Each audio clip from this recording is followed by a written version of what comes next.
A journey that began with hope and determination ended in a horrific tragedy on the deadly K2 mountain in 2008.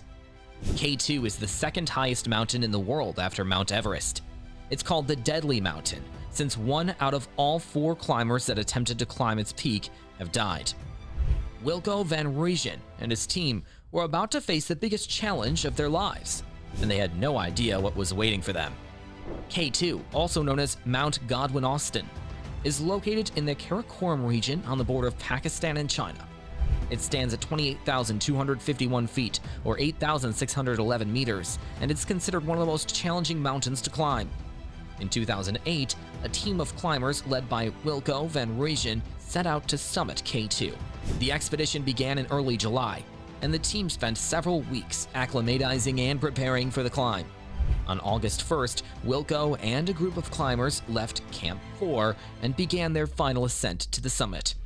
As they climbed, a sudden storm hit, trapping the climbers in the death zone above 26,247 feet or 8,000 meters for several days.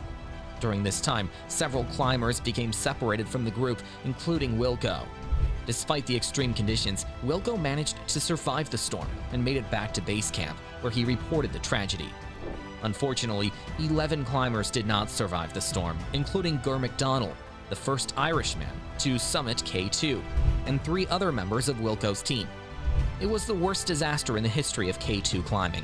As the climbers pushed higher, the mountain showed no mercy, claiming lives and shattering dreams. After surviving the tragedy, Wilco recounted his experience to the media. He described the horror of being trapped in the storm and losing so many of his friends and colleagues.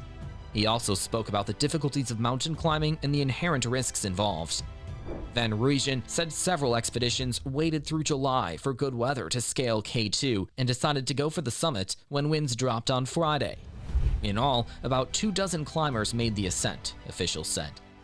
But Van Rooijen said advanced climbers laid ropes in some of the wrong places on the 28,250-foot peak, including in part of a treacherous gully known as the Bottleneck.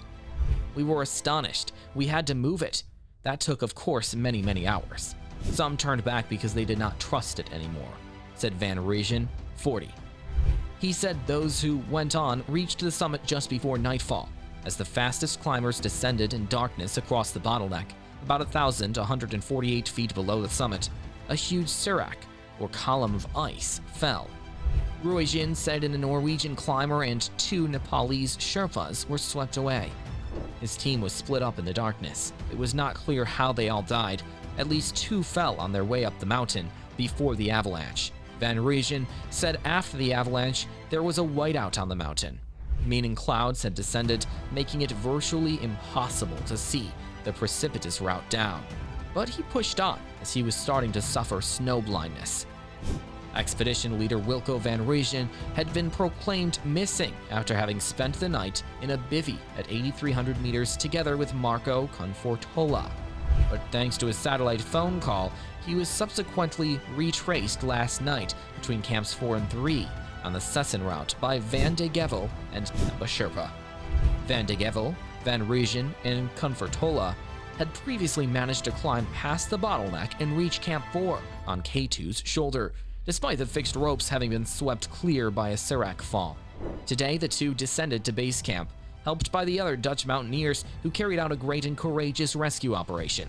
The Italian climber, Marco Confortola, descended to 20,340 feet, but bad weather forced officials to abort an attempted helicopter rescue Monday, said Kaiser. Confortola, who had made contact by satellite phone and is believed to suffer from frostbite, would continue his descent, and another attempt would be made by Tuesday, he said. Up there it was hell. During the descent, beyond 8,000 meters, due to the altitude and the exhaustion, I even fell asleep in the snow, and when I woke up, I could not figure out where I was.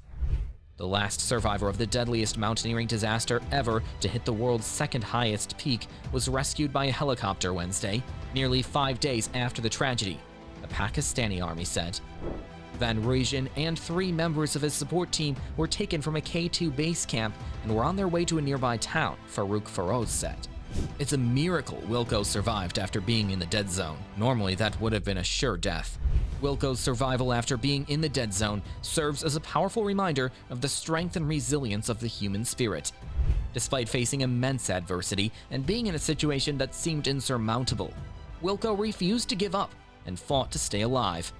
This serves as a powerful reminder that no matter what challenges we face in life, we have the ability to push through and come out stronger on the other side.